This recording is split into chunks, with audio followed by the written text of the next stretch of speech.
नमस्कार। आकाशवाणी से प्रस्तुत है समाचार संध्या।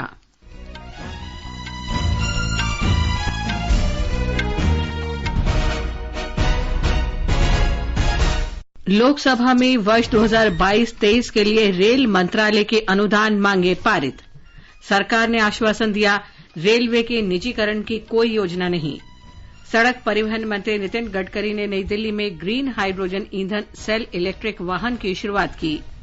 कोविड महामारी में माता पिता दोनों की मृत्यु के कारण अनाथ बच्चों की योजना के तहत पीएम केयर्स फंड से सहायता के लिए पोर्टल पर 8,973 से अधिक आवेदन अपलोड किए गए। देश में 12 से 14 वर्ष के बच्चों और 60 वर्ष से अधिक उम्र के बुजुर्गों के लिए एहतियाती टीकाकरण आज से शुरू। प्रधानमंत्री नरेंद्र मोदी ने बच्चों से टीके लगवाने का आग्रह किया। प्रधानमंत्री ने भगवंत मान को पंजाब का मुख्यमंत्री बनने पर बधाई दी। प्रधानमंत्री ने पड़ोसी मित्र श्रीलंका के लोगों के साथ खड़े रहने की भारत की प्रतिबद्धता दोहराई। और भुवनेश्वर में कलिंग हॉकी स्टेडियम में अर्जेंटीना के साथ आगामी FIH पुरुष hockey pro league double header के लिए हॉकी इंडिया ने 22 सदस्यों की टीम की घोषणा की। समाचार संध्या में मुनीश शर्मा के साथ मैं लवली निगम। कोविड से सुरक्षित रहने के लिए आपसे अपील है कि कृपया इन सरल उपायों का पालन अवश्य करें। पूर्ण टीकाकरण कराएं, मास्क पहनें, 2 गज की सुरक्षित दूरी बनाए रखें, हाथ और चेहरा साफ रखें। और अब समाचार विस्तार से। लोकसभा ने 2022-23 के लिए रेल मंत्रालय के अनुदान मांगे पारित कर दी हैं। लंबी चर्चा के बाद रेल मंत्री अश्विनी वैष्णव ने बताया कि रेलवे का आधुनिकीकरण तथा तकनीक को उन्नत बनाया जा रहा है और इस क्षेत्र में पूंजी निवेश में वृद्धि की जा रही है। उन्होंने कहा कि इन प्रयासों के नतीजे मिल रहे हैं। प्रतिवर्ष पूंजी निवेश बढ़ रहा है और रेल पटरियां बिछाने का काम तथा विद्युतीकरण दोगुना हो गया है। पूर्वोत्तर में रेल संपर्क में काफी वृद्धि हुई है। 1,110 किलोमीटर लंबा व्यापार कॉरिडोर पूरा हो चुका है। श्री वैष्णव ने कहा कि स्वदेश निर्मित वंदे भारत रेलगाड़ियां शुरू की गई हैं और रेलवे स्टेशनों के आधुनिकीकरण के साथ उन्हें विश्व स्तरीय बनाया जा रहा है। पैसेंजर अगर आता है स्टेशन पे तो उसको एक फैसिलिटीज ठीक मिलनी चाहिए। तो विश्व स्तरीय स्टेशन 2 बहुत अच्छे एक्सपेरिमेंट्स हुए, गांधीनगर स्टेशन और रानी कमलापति स्टेशन। इसके अलावा और भी बहुत सारे स्टेशन में इम्प्रूवमेंट्स हुए हैं। अभी बायपनहल्ली बैंगलोर के पास में वो भी कंप्लीट हो गया है। अब इन स्टेशन से जो लर्निंग आई है, इससे लार्ज स्केल पे वर्ल्ड क्लास स्टेशन का निर्माण करने का प्रधानमंत्री जी का विजन है। रेल मंत्री ने कहा कि वार्षिक यात्री आवागमन को 800 करोड़ से बढ़ाकर अगले 10 वर्ष में 1,000 करोड़ करने और माल ढुलाई को 140 करोड़ टन से बढ़ाकर 300 करोड़ टन किए जाने का लक्ष्य रखा गया है। मेरा मानना है कि हमें इतनी मेहनत करनी चाहिए कि 3 लाख करोड़ का इन्वेस्टमेंट साल में आए, तभी जाके हम देश के प्रति न्याय कर पाएंगे। नए ट्रैक यानी new line, gauge conversion, doubling, tripling, multi track 2,531 kilometre per year रहा 14 से 19 में और इस वर्ष हमने टारगेट लिया है 3,000 किलोमीटर का और उसके लिए व्यवस्थाओं को बदल रहे हैं। श्री वैष्णव ने कहा कि बजट में घोषित एक स्टेशन एक उत्पाद योजना से क्षेत्र विशिष्ट उत्पादों को बढ़ावा मिलेगा। विपक्षी सदस्यों के प्रश्नों का जवाब देते हुए रेल मंत्री ने कहा कि रेलवे के निजीकरण की कोई योजना नहीं है। राष्ट्रीय राजधानी क्षेत्र परिवहन निगम के प्रबंध निदेशक विनय कुमार सिंह ने आज दुहाई डिपो गाजियाबाद में अत्याधुनिक रीजनल रेल के ट्रेन इंटीरियर और यात्री केंद्रित सुविधाओं का शुभारंभ किया। इस अवसर पर श्री सिंह ने कहा कि RRTS अपनी तरह की पहली प्रणाली है जिसमें 180 किलोमीटर प्रति घंटे की गति वाली ट्रेनें हर 5-10 मिनट में उपलब्ध होंगी और 1 घंटे में लगभग 100 किलोमीटर की दूरी तय किया करेंगी। उन्होंने बताया कि 82 किलोमीटर लंबे दिल्ली गाजियाबाद मेरठ RRTS कॉरिडोर का निर्माण कार्य तेजी से किया जा रहा है। आकाशवाणी का समाचार सेवा प्रभाग आज रात स्पॉटलाइट कार्यक्रम में भारतीय भूमि बंदरगाह प्राधिकरण का 1 दशक भारत के भूमि बंदरगाहों को स्मार्ट बंदरगाहों में बदलना विषय पर विशेष परिचर्चा प्रसारित करेगा। इसमें भाग लेंगे भारतीय भूमि बंदरगाह प्राधिकरण की सदस्य वित्त रेखा रायकर कुमार और उद्योग तथा आर्थिक बुनियादी ढांचे पर अनुसंधान ब्यूरो के सह संस्थापक तथा निदेशक अफाक हुसैन। ये कार्यक्रम आज रात 9:15 से एफएम गोल्ड चैनल और अतिरिक्त फ्रीक्वेंसियों पर सुना जा सकता है। ये कार्यक्रम हमारे YouTube channel news on AIR official और हमारी वेबसाइट newsonair.nic.in पर भी उपलब्ध होगा। सड़क परिवहन और राजमार्ग मंत्री नितिन गडकरी ने आज नई दिल्ली में हाइड्रोजन आधारित उन्नत ईंधन सेल इलेक्ट्रिक वाहन की प्रायोगिक परियोजना का उद्घाटन किया। इस अवसर पर श्री गडकरी ने कहा कि जीवाश्म ईंधन पर निर्भरता कम करने के जरिए स्वच्छ ऊर्जा और पर्यावरण संरक्षण को प्रोत्साहन देने और 2047 तक भारत को ऊर्जा के क्षेत्र में आत्मनिर्भर बनाने की दिशा में ये महत्वपूर्ण पहल है। The first time in India, we are launching the car from Toyota, which is running on green hydrogen. So 100% I am confident that the day will come that as per as our dream of our Prime Minister Atmanirbhar Bharat, 100% we will reduce import. Because of this import, we are not only facing economic problem, but because of import, we are facing crucial environmental problem.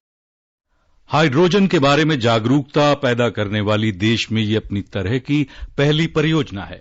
Bharat तेज आर्थिक विकास के लिए स्वच्छ ऊर्जा और निम्न carbon उत्सर्जन का रास्ता अपनाने के लिए प्रतिबद्ध है।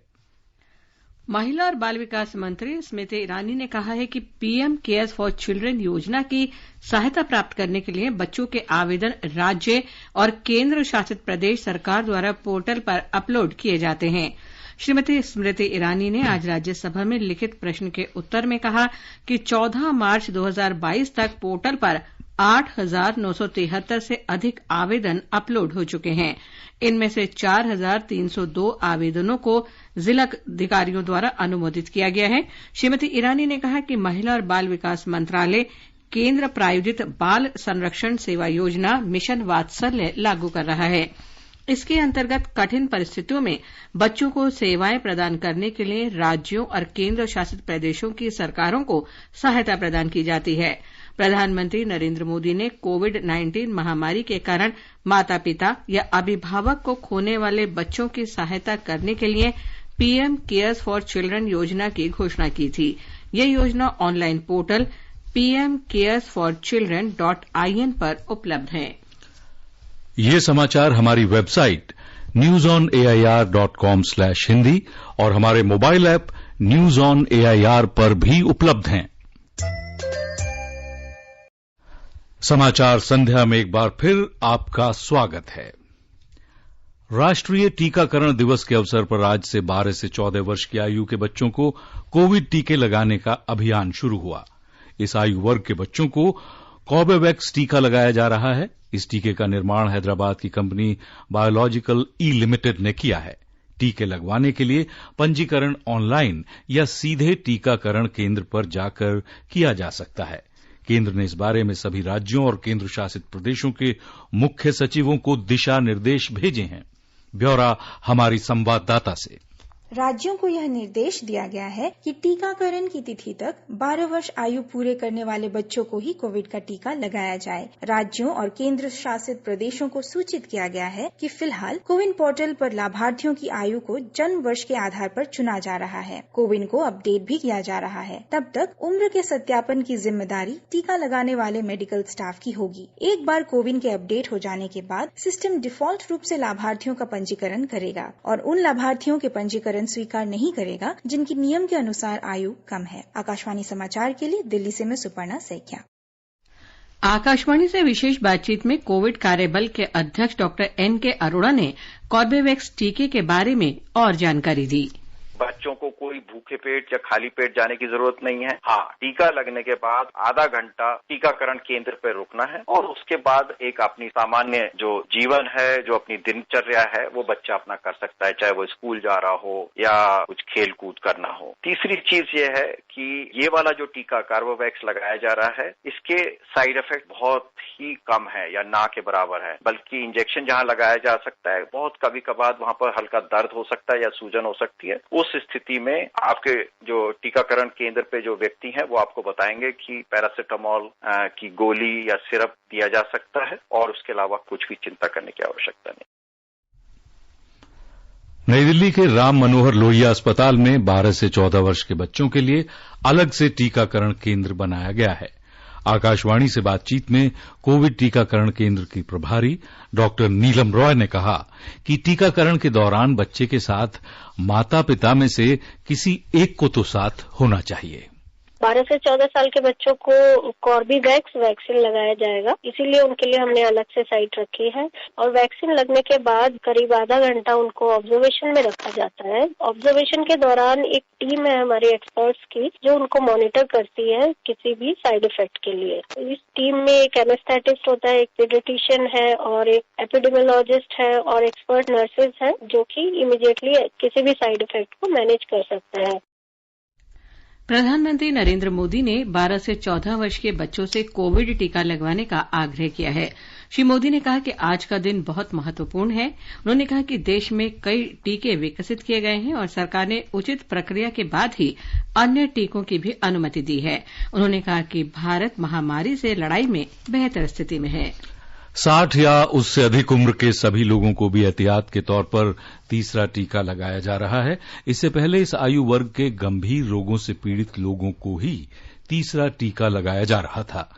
दूसरे टीके के 9 महीने बाद ही ये टीका लगाया जा सकता है। इस बीच राष्ट्रव्यापी कोविड टीकाकरण अभियान के अंतर्गत अब तक 180 करोड़ 60 लाख से अधिक टीके लगाए गए हैं। इस समय 32,811 कोविड रोगियों का इलाज किया जा रहा है। स्वस्थ होने की दर 98.72% है। कल 3,884 रोगी स्वस्थ हुए, जबकि 2,876 लोगों में संक्रमण की पुष्टि हुई। और आगे बढ़ने से पहले मुख्य समाचारों पर एक नजर। लोकसभा में वर्ष 2022-23 के लिए रेल मंत्रालय की अनुदान मांगे पारित। सरकार ने दिया आश्वासन, रेलवे के निजीकरण की कोई योजना नहीं है। सड़क परिवहन मंत्री नितिन गडकरी ने नई दिल्ली में ग्रीन हाइड्रोजन ईंधन सेल इलेक्ट्रिक वाहन की शुरुआत की। कोविड महामारी में माता पिता दोनों की मृत्यु के कारण अनाथ हुए बच्चों की योजना के तहत पीएम केयर्स फंड से सहायता के लिए पोर्टल पर 8,973 से अधिक आवेदन अपलोड किए गए। देश में 12 से 14 वर्ष के बच्चों और 60 वर्ष से अधिक उम्र के बुजुर्गों के लिए एहतियाती टीकाकरण आज से हुआ शुरू। प्रधानमंत्री नरेंद्र मोदी ने बच्चों से टीके लगवाने का आग्रह किया। प्रधानमंत्री ने भगवंत मान को पंजाब का मुख्यमंत्री बनने पर दी है बधाई। प्रधानमंत्री ने पड़ोसी मित्र श्रीलंका के लोगों के साथ खड़े रहने की भारत की प्रतिबद्धता दोहराई। और भुवनेश्वर में कलिंग हॉकी स्टेडियम में अर्जेंटीना के साथ आगामी FIH पुरुष hockey pro league double header के लिए हॉकी इंडिया ने 22 सदस्यों की टीम की घोषणा कर दी है। आम आदमी पार्टी के नेता भगवंत मान ने आज पंजाब के मुख्यमंत्री पद की शपथ ली। पंजाब के राज्यपाल बनवारी लाल पुरोहित ने SPS नगर नवांशहर जिले के शहीद भगत सिंह के पैतृक गांव खटकड़ कला में उन्हें शपथ दिलाई। शपथ समारोह में आम आदमी पार्टी के राष्ट्रीय संयोजक अरविंद केजरीवाल, उप मुख्यमंत्री मनीष सिसोदिया, पंजाब के पार्टी मामलों के प्रभारी राघव चड्ढा और पार्टी के अन्य नेता सहित आम जनता शामिल हुई। प्रधानमंत्री नरेंद्र मोदी ने भगवंत मान को पंजाब का मुख्यमंत्री बनने पर बधाई दी है। श्री मोदी ने आश्वासन दिया कि केंद्र सरकार पंजाब के विकास और वहां के लोगों के कल्याण के लिए राज्य सरकार के साथ मिलकर काम करेगी। प्रधानमंत्री नरेंद्र मोदी ने पड़ोसी मित्र श्रीलंका के लोगों के साथ भारत की प्रतिबद्धता दोहराई है। श्री मोदी ने आज नई दिल्ली में श्रीलंका के वित्त मंत्री बासिल राजपक्ष के साथ बैठक में ये बात कही। प्रधानमंत्री ने भारत की पड़ोसी प्रथम नीति में श्रीलंका की केंद्रीय भूमिका पर भी बात की। उन्होंने क्षेत्र में सभी के लिए सुरक्षा और वृद्धि यानी सागर सिद्धांत का भी जिक्र किया। प्रधानमंत्री ने बौद्ध और रामायण पर्यटन सर्किट को संयुक्त प्रोत्साहन सहित पर्यटकों की संख्या में वृद्धि की संभावनाओं का भी उल्लेख किया। श्री राजपक्ष ने प्रधानमंत्री को द्विपक्षीय आर्थिक सहयोग बढ़ाने के लिए दोनों देशों के उपायों और प्रयासों की जानकारी दी। उन्होंने श्रीलंका की अर्थव्यवस्था के लिए भारत के समर्थन पर आभार व्यक्त किया। वित्त मंत्री ने दोनों देशों के बीच सांस्कृतिक सहित विभिन्न क्षेत्रों में बढ़ते जनसंपर्क का उल्लेख भी किया। विदेश सचिव हर्षवर्धन श्रृंगला ने भी आज नई दिल्ली में श्रीलंका के वित्त मंत्री से भेंट की। उन्होंने द्विपक्षीय आर्थिक और वाणिज्यिक सहयोग तथा महामारी के बाद के अवसरों पर चर्चा की। श्री श्रृंगला ने कहा कि भारत की पड़ोसी प्रथम नीति के लिए श्रीलंका महत्वपूर्ण है। उन्होंने कहा कि भारत श्रीलंका के लिए हमेशा विश्वसनीय साझीदार बना रहेगा। ये समाचार आकाशवाणी से प्रसारित किए जा रहे हैं। ताजा समाचार जानने के लिए आप हमारे Twitter handle @AIR News Hindi को फॉलो कर सकते हैं। हॉकी इंडिया ने FIH प्रो लीग के लिए 22 सदस्यीय भारतीय टीम की घोषणा कर दी है। मोइरंगथेम रविचंद्र सिंह को पहली बार टीम में जगह दी गई है। रविचंद्र जूनियर हॉकी विश्व कप में भारत का प्रतिनिधित्व कर चुके हैं। 19 और 20 मार्च को भुवनेश्वर में भारत का सामना अर्जेंटीना से होगा। बर्मिंघम में ऑल इंग्लैंड बैडमिंटन चैंपियनशिप में महिला डबल्स में त्रिशा जॉली और गायत्री गोपीचंद की भारतीय जोड़ी ने दूसरे दौर में जगह बना ली है। पुरुष डबल्स में सात्विक साईराज रंकी रेड्डी और चिराग शेट्टी की जोड़ी ने जीत के साथ शुरुआत की है। पुरुष सिंगल्स के पहले दौर में HS प्रणॉय को हार का सामना करना पड़ा। अब से कुछ ही देर बाद बी साई प्रणीत का मुकाबला शीर्ष वरीयता प्राप्त डेनमार्क के विक्टर एक्सेलसेन से होगा और महिला सिंगल्स में PV सिंधु और साइना नेहवाल अपने अपने मुकाबले भी आज ही खेलेंगी। ICC महिला क्रिकेट विश्व कप में माउंट माउंगुनाई में इंग्लैंड ने भारत को 4 विकेट से पराजित किया। इंग्लैंड ने 135 रन के लक्ष्य को 31 ओवर और 2 गेंद में 6 विकेट पर हासिल कर लिया।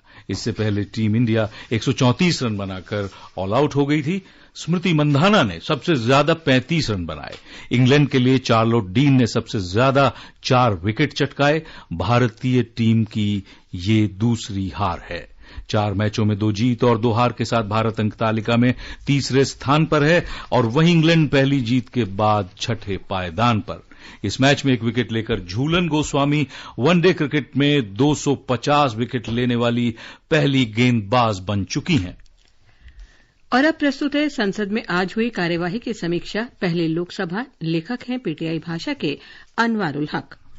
आज लोकसभा ने वर्ष 2022-23 के लिए रेल मंत्रालय के नियंत्रणाधीन अनुदानों की मांगों को स्वीकृति प्रदान की। इस पर चर्चा का जवाब देते हुए रेल मंत्री अश्विनी वैष्णव ने कहा कि रेलवे के निजीकरण का कोई प्रश्न ही नहीं है और इस बारे में कही गई सारी बातें काल्पनिक हैं। वैष्णव ने कहा कि रेलवे का निजीकरण नहीं हो सकता क्योंकि पटरियां रेलवे की हैं, इंजन रेलवे के हैं, स्टेशन और बिजली के तार भी रेलवे के हैं। इसके अलावा डिब्बे और सिग्नल प्रणाली भी रेलवे की ही है। वैष्णव ने कहा कि उनके पूर्ववर्ती पीयूष गोयल भी पहले स्पष्ट कर चुके हैं कि रेलवे का ढांचा जटिल है और इसका निजीकरण नहीं होगा। उन्होंने ये भी स्पष्ट किया कि मालगाड़ियों का भी निजीकरण नहीं किया जा रहा है।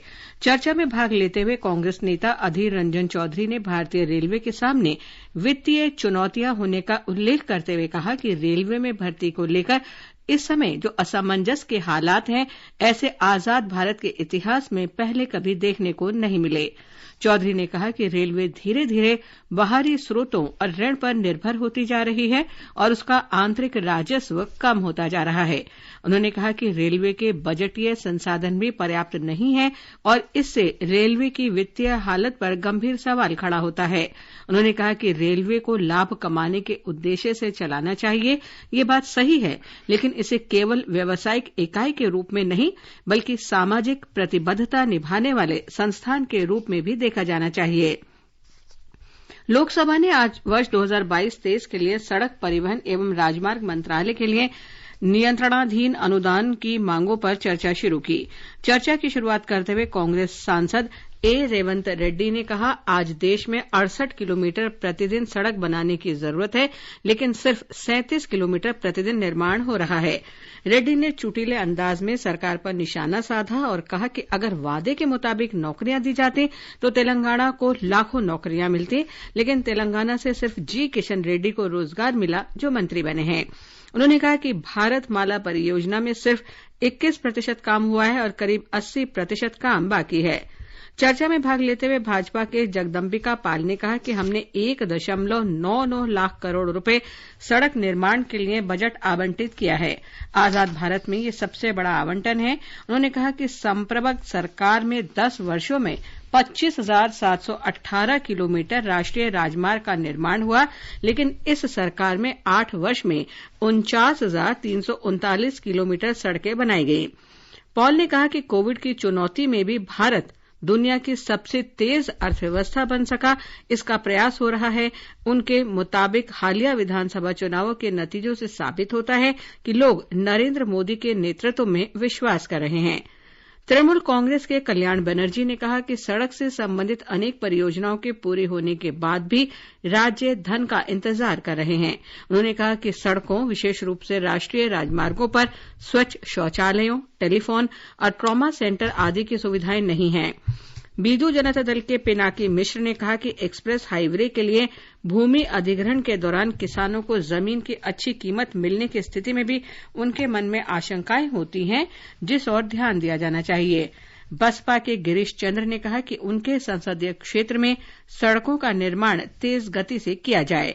भाजपा सांसद गणेश सिंह ने कहा कि अब देश में खराब सड़कों का दौर समाप्त हो गया है और इसके लिए प्रधानमंत्री नरेंद्र मोदी और सड़क परिवहन मंत्री नितिन गडकरी का धन्यवाद देना चाहिए। उन्होंने कहा कि राजमार्गों से जुड़े सर्विस लेन के काम में तेजी लानी चाहिए। कांग्रेस के विंसेंट पाला ने कहा कि संप्रभुत्व सरकार के मुकाबले इस सरकार में सड़कों का निर्माण ज्यादा नहीं हो रहा, बल्कि फॉर्मूला बदलने से इस सरकार में यह आंकड़ा बढ़ा है। चर्चा अधूरी रही। इससे पहले शून्यकाल में कांग्रेस नेता सोनिया गांधी ने देश की चुनावी राजनीति में सोशल मीडिया कंपनियों के प्रभाव और दखल तथा सोशल मीडिया मंचों के जरिए नफरत के प्रसार को लोकतंत्र के लिए खतरा करार देते हुए कहा कि सरकार को इस पर विराम लगाना चाहिए। उन्होंने कहा कि लोकतंत्र को हैक करने के लिए सोशल मीडिया का उपयोग करने का खतरा बढ़ रहा है। फेसबुक और ट्विटर जैसी वैश्विक कंपनियों का इस्तेमाल नेताओं, राजनीतिक दलों और उनके प्रतिनिधियों द्वारा राजनीतिक विमर्श बनाने में किया जाता है। उनके मुताबिक ये बात बार बार लोगों के संज्ञान में सामने आई है कि वैश्विक सोशल मीडिया कंपनियां सभी राजनीतिक दलों के मुकाबले का समान अवसर प्रदान नहीं कर रही हैं। और अब सुनिए राज्यसभा में हुई कार्रवाई की समीक्षा। लेखक हैं पीटीआई भाषा की मनीषा श्रीवास्तव। राज्यसभा में आज विभिन्न दलों के सदस्यों ने देश में कैंसर की घातक बीमारी के प्रसार और इससे मौत के बढ़ते मामलों पर चिंता व्यक्त की और सरकार से इसकी रोकथाम के लिए उपाय करने की मांग भी की। शून्यकाल के दौरान समाजवादी पार्टी के रेवती रमन सिंह ने कहा कि देश में कैंसर की बीमारी तेजी से फैल रही है और रोजाना करीब 1500 लोगों की इससे मौत हो जाती है। उन्होंने कहा कैंसर से सालाना 12 से 15 लाख लोगों की मौत हो रही है। अगर इस पर नियंत्रण के ठोस उपाय नहीं किए गए तो आने वाले दिनों में ये सुनामी का रूप ले लेगा। उन्होंने सरकार से गांवों में जांच शिविर लगाने का अनुरोध किया ताकि लोगों की जांच की जाए और कैंसर का लक्षण दिखते ही उनके इलाज की शुरुआत की जा सके। उन्होंने कहा सरकार को इसकी रोकथाम के लिए फौरन कदम उठाने चाहिए। भारतीय जनता पार्टी के महेश पोद्दार का कहना था कि प्रसंस्कृत मांस से कैंसर होने का उतना ही खतरा होता है जितना धूम्रपान से है। उन्होंने कहा कि विश्व स्वास्थ्य संगठन के एक शोध में भी इसकी पुष्टि हो चुकी है। कांग्रेस के सदस्य एल हनुमंथैया ने बेंगलुरु स्थित किदवई कैंसर संस्थान में सुविधाओं के उन्नयन के लिए केंद्र सरकार द्वारा राशि जारी किए जाने की मांग की। राष्ट्रवादी कांग्रेस पार्टी की वंदना चौहान ने विभिन्न बीमारियों से जुड़ी भ्रामक सूचनाओं के सोशल मीडिया पर प्रवाह और प्रसार पर चिंता जताई और इस पर अंकुश लगाने के लिए सरकार से उचित कदम उठाने का आग्रह भी किया। उन्होंने कहा कि जानकारी के अभाव में लोग इन भ्रामक सूचनाओं के शिकार भी हो जाते हैं। तेलंगाना राष्ट्र समिति के सुरेश रेड्डी ने आंध्र प्रदेश पुनर्गठन अधिनियम के तहत किए गए वायदों को अभी तक पूरा न किए जाने का मुद्दा उठाया और सरकार से आग्रह किया कि वो इन्हें जल्द से जल्द पूरा करे। तेलुगु देशम पार्टी के कनक मेदला रविंद्र कुमार ने आंध्र प्रदेश की लंबित रेल परियोजनाओं को पूरा करने का मुद्दा उठाया तो मिजोरम के मिजो नेशनल फ्रंट के वेलेवेना ने पूर्वोत्तर में भारतीय खाद्य निगम के क्षेत्रीय केंद्रों की संख्या को बढ़ाने की मांग रखी। भाजपा सदस्य विनय सहस्त्रबुद्धे ने मांग की कि तार वाले वाद्य यंत्रों में हाथ से तार लगाने वाले कारीगरों की समस्याएं दूर की जाएं और भारत रत्न से सम्मानित सुर साम्राज्ञी लता मंगेशकर के नाम पर भारतीय पारंपरिक वाद्य यंत्र संग्रहालय स्थापित हो। केरल कांग्रेस एम के सदस्य जोस के मणि ने खाड़ी देशों में काम करने वाले भारतीय नागरिकों के लिए त्योहारों के दौरान हवाई किराए में छूट की मांग रखी और इनमें से कई लोग मजदूर होते हैं। उनका कहना था कि अधिक हवाई किराए की वजह से पिछले 2-3 साल से वो अपने घर नहीं आ पाए हैं। द्रमुक सदस्य तिरुचि शिवा ने तमिलनाडु में मदुरई के पास वेस्ट बोडी पहाड़ियों में इंडिया बेस्ट न्यूट्रिनो ऑब्जर्वेटरी की स्थापना संबंधी प्रस्ताव को रद्द करने की मांग की। उन्होंने कहा कि यह प्रस्तावित परियोजना पूरे इलाके की पारिस्थितिकी और उसके पर्यावरण के लिए नुकसानदेह होगी। भारत के सेल्वा गणपति, भारतीय जनता पार्टी के सेल्वा गणपति, तृणमूल कांग्रेस के लुइजिनो जोएक्विम फॉलेयरो, कांग्रेस की रजनी पाटिल और भाजपा से संबद्ध मनोनीत सदस्य राकेश सिन्हा ने भी लोक महत्व से जुड़े अपने अपने मुद्दे शून्यकाल के दौरान उठाए। इसके बाद सदन में सदस्यों ने विशेष उल्लेख के जरिए लोक महत्व से जुड़े मुद्दों को उठाया। भारतीय जनता पार्टी के अशोक वाजपेयी ने दिल्ली जैसे महानगरों में कार को सिर्फ 10 साल ही चला पाने और उसके बाद उपयोग के लायक न माने जाने की नीति को आम व्यक्ति के लिए पीड़ादायी कहा। उन्होंने कहा कि इस पर पुनः विचार होना चाहिए। तृणमूल कांग्रेस के मोहम्मद नदीमुल हक ने कहा कि कोविड काल में बच्चों के स्कूल बंद हो गए, ऑनलाइन माध्यम से पढ़ाई हुई, लेकिन विभिन्न सर्वेक्षणों में पता चलता है कि इस दौरान बच्चों की सीखने की क्षमता बुरी तरह प्रभावित हुई है। उन्होंने मांग की कि सरकार को ऐसे उपाय करने चाहिए ताकि कोविड काल में बच्चों को पढ़ाई संबंधी हुए नुकसान की भरपाई हो सके। समाजवादी पार्टी के बिशंबर प्रसाद निषाद, तृणमूल कांग्रेस की शांता छेत्री, कांग्रेस के नीरज डांगी और डॉक्टर अमी याग्निक, निर्दलीय अजित कुमार भुयन, टीएमसीएम सदस्य जीके वासन ने भी विशेष उल्लेख के जरिए लोक महत्व से जुड़े हुए विभिन्न मुद्दे उठाए। भोजनावकाश के बाद जनजातीय कार्य मंत्री अर्जुन मुंडा ने चर्चा का जवाब दिया। अभी आप संसद में हुई आज की कार्रवाई की समीक्षा सुन रहे थे। पंजाब के राज्यपाल बनवारी लाल पुरोहित ने आज चंडीगढ़ के राजभवन में डॉक्टर इंदरबीर सिंह निज्जर को विधानसभा के अस्थायी अध्यक्ष के रूप में शपथ दिलाई। इस बीच कल से विधानसभा का सत्र बुलाया गया है। सत्र की बैठक कल के अलावा इस महीने की 21 और 22 तारीख को होगी। और अब एक नजर कल के मौसम के पूर्वानुमान पर। सबसे पहले देश के 4 महानगरों के मौसम का सुनिए हाल। राष्ट्रीय राजधानी दिल्ली में मुख्यतः आसमान रहेगा साफ, न्यूनतम तापमान 20 डिग्री और अधिकतम 34 डिग्री सेल्सियस रहने के आसार। मुंबई में आमतौर पर आसमान साफ रहेगा, तापमान 24 से 37 डिग्री सेल्सियस के बीच रह सकता है। चेन्नई में आंशिक रूप से छाए रहेंगे बादल, तापमान 24 से 34 डिग्री सेल्सियस के आसपास रहने की उम्मीद है। कोलकाता में आसमान साफ रहेगा, तापमान 25 से 37 डिग्री सेल्सियस के बीच रह सकता है। और उत्तर भारत में श्रीनगर, जम्मू, गिलगित और मुजफ्फराबाद में मुख्यतः आसमान साफ दिखाई देगा। लेह में आंशिक रूप से बादल छाए रह सकते हैं। न्यूनतम तापमान 1 डिग्री और अधिकतम 37 डिग्री सेल्सियस रहने के आसार हैं। पूर्वोत्तर में इम्फाल, शिलोंग, कोहिमा और गंगटोक में आमतौर पर आसमान साफ रहेगा। गुवाहाटी, आइजॉल, ईटानगर और अगरतला में धुंध छाए रहने की संभावना भी बनती है।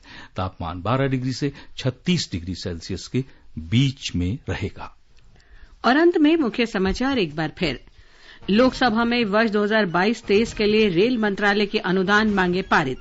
सरकार ने आश्वासन दिया, रेलवे के निजीकरण की कोई योजना नहीं।